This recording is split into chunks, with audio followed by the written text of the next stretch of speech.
नमस्ते बच्चों, मैं तृप्ति सांगानी सरस्वती ग्रुप ऑफ एजुकेशन की ओर से आप सभी का स्वागत करती हूँ।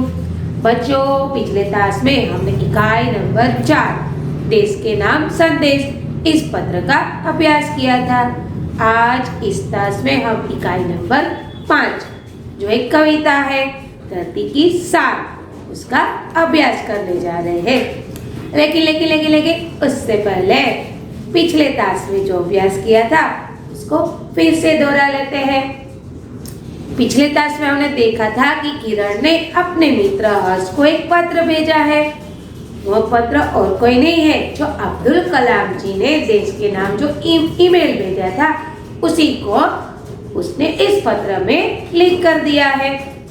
वहां पर अब्दुल कलाम जी ने बताया था, बहुत गहरी चोट की थी कि हम लोग कैसे हैं, हमारे देश के लोग कैसे हैं। वो दूसरों की बुराई करते हैं, दूसरों की गलतियां खोजते हैं, कमियां निकालते हैं, लेकिन खुद कुछ नहीं करते हैं। प्रायः उसे हर चीज से शिकायत ही रहती है कि हमारे देश की सरकार निकम्मी है, यहाँ पर सफाई नहीं होती है, नगर पालिका कुछ करती नहीं है, ये वो वगैरह वगैरह वगैरह।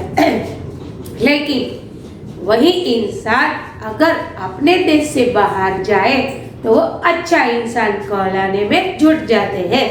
वहाँ पर वो अपनी अच्छाइयाँ दिखाते हैं। अमेरिका जाए, इंग्लैंड जाए, पेरिस जाए, हर जगह पर जाए वो वहाँ पर अच्छा व्यवहार करते हैं। गाड़ी अच्छी तरह से चलाते हैं, हर तरह का भुगतान करते हैं, किसी भी प्रकार का रोप नहीं जमाते हैं, वहाँ पर स्वच्छता बनाए रखते हैं, जगह जगह पर कूड़ा नहीं डालते हैं। लेकिन वही चीज वो अपने देश में नहीं करते हैं। क्या वो हमारा फर्ज नहीं है? क्या देश में अच्छी तरह से व्यवहार करना हमारा फर्ज नहीं है? वाहनों को अच्छी तरह से चलाना, कूड़ा कूड़ेदान में डालना, सही चीज का सही तरह से उपयोग करना क्या हमारा फर्ज नहीं है? यस, हमारा ही फर्ज है। लेकिन हमारे देश में हम गलतियां ढूंढते रहते हैं दूसरों की। अगर कोई बात है तो हम अपने परिवार को सेव कर बैठ जाते हैं, किसी की मदद भी नहीं करते।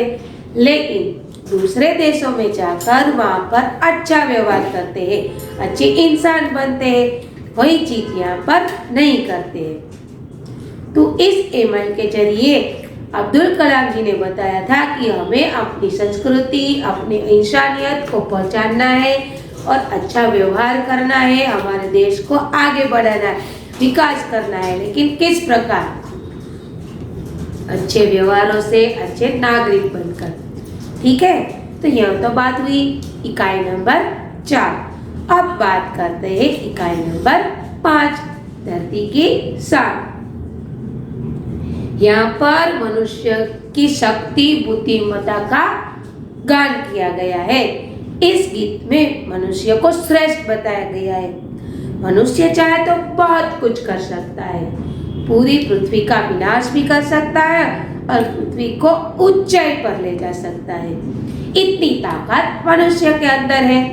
हर प्राणी से वह अलग है, भिन्न है, उसमें हर प्रकार की बुद्धिमत्ता और शक्ति है। तो चलो इस कविता की ओर आगे बढ़े। उससे पहले कवि परिचय प्राप्त कर ले, शब्दार्थ की ओर प्रकाश डाल ले। इस कविता के कवि है पंडित भरत व्यास जी, जिनका जन्म 18 दिसंबर 1918 में राजस्थान में हुआ था। वो एक गीतकार थे। उन्होंने हिंदी सिनेमा के लिए बहुत सारे गीतों की रचना की है। एक तो आप बहुत बार प्रार्थना में भी सुनते, ए मालिक तेरे बंदे हम। इस गीत की रचना भरत व्यास जी ने की है। चलो अब आप अपनी किताब में चैप्टर नंबर 5 निकालिए, पेज नंबर 28 पर आ जाइए। पहले हम देख लेते हैं कि इस कविता में कवि क्या कहना चाहते हैं। वैसे तो मैंने बता ही दिया है। इस गीत में कवि ने मनुष्य को सबसे बुद्धिमान बताया है। मनुष्य ने अपनी बुद्धि और कठोर परिश्रम के आधार पर जल, स्थल और आकाश में कई उपलब्धियां प्राप्त की है। मनुष्य प्रकृति को बहुत सीमा तक अपने अनुकूल डालने में सफल हुआ है। मनुष्य के लिए कोई भी कार्य असंभव नहीं है। मनुष्य जो चाहे वह कर सकता है। यही भाव काव्य में अंतर्निहित है और यही बात मनुष्य की महानता का प्रमाण है। यहाँ पर आया है जल, स्थल और आकाश। स्थल यानी भूमि, जल यानी पानी और आकाश यानी आकाश, अंबर, आसमान। इन तीनों जगहों पर इस मनुष्य ने विजय प्राप्त की है। देख सकते हैं आप, आज मनुष्य ने इतनी प्रगति कर ली है, इतनी प्रगति कर ली है और इतनी प्रगति और आगे बढ़ भी रही है। देखो, कृषि में आविष्कार हो गया है ना, बहुत सारे मशीन, बहुत सारे रासायनिक खाद्य, ट्रैक्टर वगैरह का इस्तेमाल होने लगा और खेती बहुत अच्छी तरह से होने लगी। फिर बात करें हम बहुत सारे मशीनों की। आज बहुत सारे ऐसे मशीन आ गए हैं जिसकी वजह से हमारा उद्योग और आगे बढ़ गया है। औद्योगिक क्रांति आई है। कापड़, फिर प्लास्टिक, इन सभी चीजों में आमूल परिवर्तन हुआ है ना। समय और शक्ति भी हमारी बच गई है। इन मशीनों की वजह से हम बहुत ज्यादा उत्पादन भी बढ़ा रहे हैं, है कि नहीं। फिर बात करें कंप्यूटर, इंटरनेट, मोबाइल की, जिसकी वजह से क्या हो रहा है, संदेशा व्यवहार और संचार व्यवस्था अच्छी बढ़ गई है। कंप्यूटर ने आज बहुत सारा काम आसान कर दिया है। अब तो बहुत सारा काम मोबाइल के जरिए भी हो रहा है। तो इन सारी आविष्कारों की खोज किसने की है? मनुष्य ने की है। ये सारा आविष्कार किसने किया है? मनुष्य ने किया है। तो मनुष्य के पास बहुत सारी बुद्धि है, बहुत सारी शक्ति है, जिसकी वजह से वह इन पृथ्वी पर बहुत सारा परिवर्तन लाया है। तो चलो पहले हम कविता को पठन करते हैं। यहाँ पर इस तास में, यानी कि इस इकाई के इस तास में, इस पाठ के अंदर मैं आपको प्रथम 10 पंक्तियों का ही अभ्यास कराऊंगी। अंतिम 10 पंक्तियों का अभ्यास हम बाद में करेंगे। पहले इसका पठन कर लेते हैं। धरती की शान तू भारत की संतान है, तेरी मुट्ठियों में बंद तूफान है रे, मनुष्य तू बड़ा महान है। तू जो चाहे पर्वतों को फोड़ दे, तू जो चाहे तो नदियों का मुख भी मोड़ दे, तू जो चाहे माटी से अमृत निचोड़ दे, तू जो चाहे तो धरती को अंबर से जोड़ दे। अमर तेरे प्राण मिला तुझको वरदान है, तेरी आत्मा में स्वयं भगवान है। नयनों में ज्वाल, तेरी गति में भूचाल, तेरी छाती में छिपा महाकाल है। पृथ्वी के लाल तेरा हिमगिरी सा बाल, तेरी भुकुटी में तांडव का ताल है। देखो, इन पंक्तियों से ही आपको पता चल जाता है कि मनुष्य कितना महान है, उसके पास कितनी ताकत रही है। चलो, इसको समझने से पहले हम पहले शब्दार्थ देख लेते हैं। शान यानी कि गौरव, प्रतिष्ठा। फोड़ना यानी कि तोड़ना। नदी का मुख यानी कि नदी का प्रवाह। मोड़ना यानी कि दिशा बदलना। अंबर यानी कि आकाश। अमर यानी न मरने वाला। स्वयं यानी कि खुद। ज्वाल यानी ज्वाला। गति यानी कि रफ्तार। भूचाल यानी भूकंप। लाल यानी कि बेटा। यहाँ पर कवि क्या कहना चाहते हैं? यहाँ पर कवि कहते हैं कि हे भारत के लाल, तू इस धरती का गौरव है, तू इस धरती की शान है। तेरी मुट्ठियों में तूफान भरा हुआ है। क्या है? तेरी मुट्ठियों में तूफान बंद है। देखो पहली पंक्ति में है, धरती की शान तू, भारत की संतान, तेरी मुट्ठियों में बंद तूफान है रे, मनुष्य तू बड़ा महान है। हे मनुष्य, हे भारत के लाल, है भारत के पुत्र, तू इस धरती का गौरव है, तू इस धरती की संतान है, तेरी मुट्ठियों में तूफान बंद है, तू अपने ही वश में इस ताकत को रखता है, मनुष्य तू बड़ा महान है। हे मनुष्य, तेरी मुट्ठियों में तूफान बंद है, तूने इस तूफान को भी अपने वश में कर लिया है, अपनी ताकत लगाकर उसको अपने पास रखा हुआ है, तू बड़ा महान है। तू जो चाहे तो पर्वत पहाड़ों को फोड़ दे, तू जो चाहे तो नदियों के मुख भी मोड़ दे। हे मनुष्य, हे मानवी, तू चाहे तो पर्वतों को भी तोड़ सकता है, और हुआ भी है। आज बहुत सारे पहाड़ों को तोड़कर, बहुत सारे पर्वतों को तोड़कर क्या किया है हमने? अच्छी जमीन का निर्माण किया है, अच्छी अच्छी बिल्डिंगें खड़ी की है, किए कि नहीं किए? बहुत सारे रास्ते भी बनाए हैं। किसने बनाए? इस मनुष्य ने ही बनाए हैं। तो यहाँ पर कवि कहते हैं कि हे मनुष्य, तू चाहे तो पर्वतों को भी तोड़ सकता है, और तू चाहे तो क्या कर सकता है? नदियों के मुख को भी मोड़ सकता है, यानी कि नदी का जो प्रवाह बह रहा है उस प्रवाह को भी बदल सकता है, उसकी दिशा को भी बदल सकता है कि नहीं?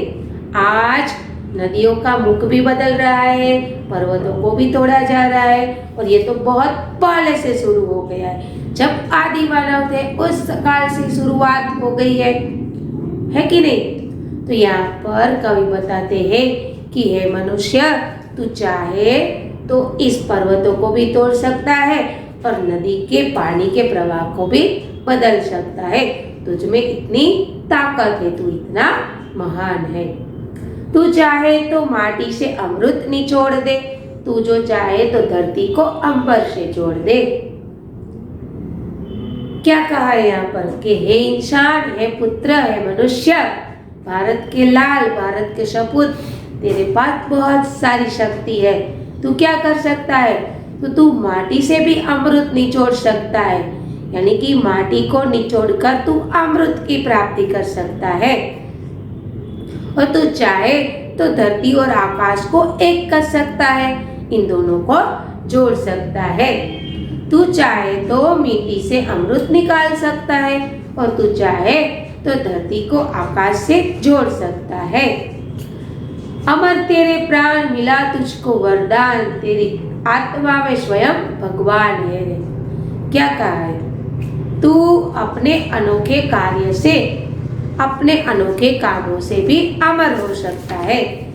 तुझे इस अमरता का वरदान ईश्वर ने दिया है, तुझे इसका अमरत्व का वरदान मिला है।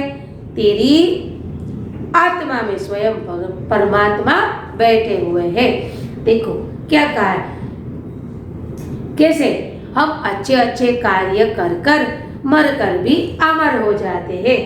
हमारा काम गूंजता है हमारे नाम के साथ, हमारा काम ही हमारे नाम को गुंजित करता है।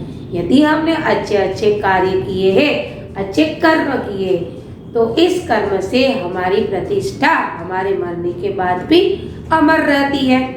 इसीलिए यहाँ पर कवि ने कहा है कि हे मनुष्य, तू इस धरती की शान है, इस धरती का गौरव है, इस धरती की प्रतिष्ठा है। तेरी मुट्ठियों में तूने तूफान को वश में करके रखा है। तुझमें इतनी ताकत है कि इस तूफान को तूने अपने वश में कर लिया है। इतना ही नहीं, तू पर्वतों को भी फोड़ सकता है, और तू चाहे तो इस नदी के पानी के प्रवाह को भी बदल सकता है। तुझमें इतनी ताकत है। फिर क्या कहा है कि तू चाहे तो माटी से भी अमृत निकाल सकता है। इतना ही नहीं, तू धरती और आसमान को जोड़ भी सकता है।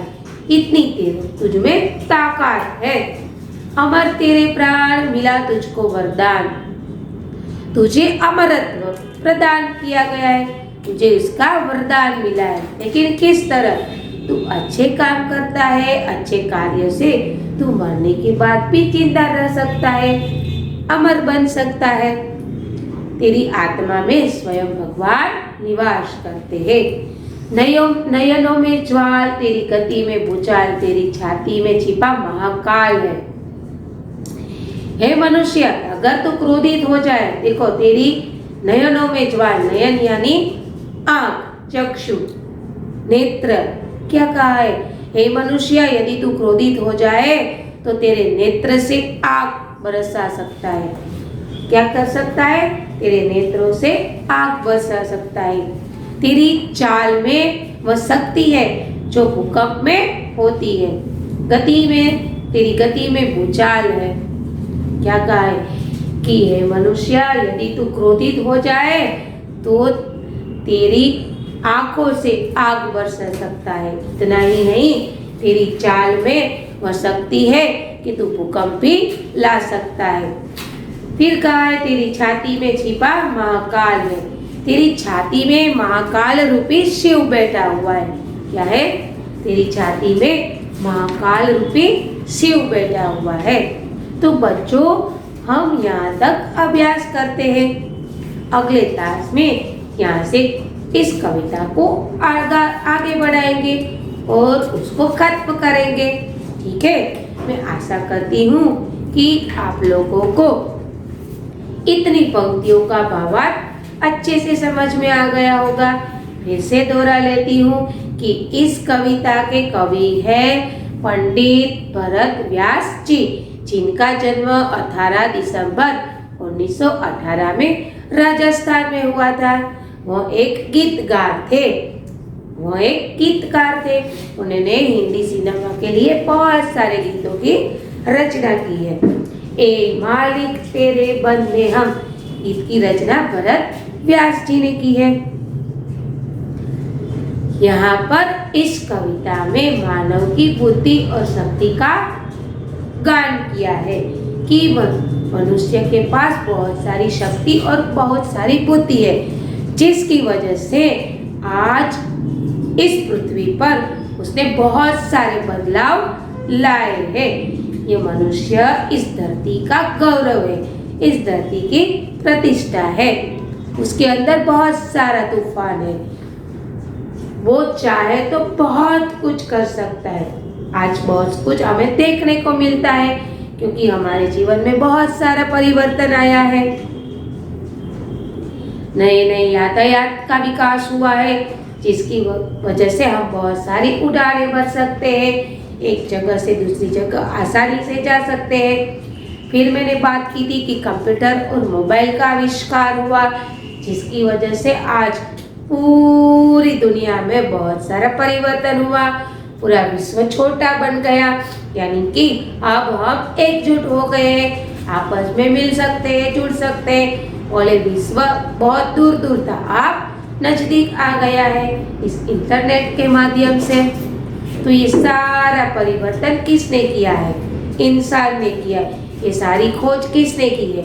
इंसान ने की है। इसीलिए तो यह इंसान इस धरती का गौरव है, इस धरती की प्रतिष्ठा है। तो बच्चों, आपको ये प्रथम 10 पंक्तियां अच्छे से समझ में आ गई होगी। आप इस बोर्ड का स्क्रीनशॉट ले लीजिए।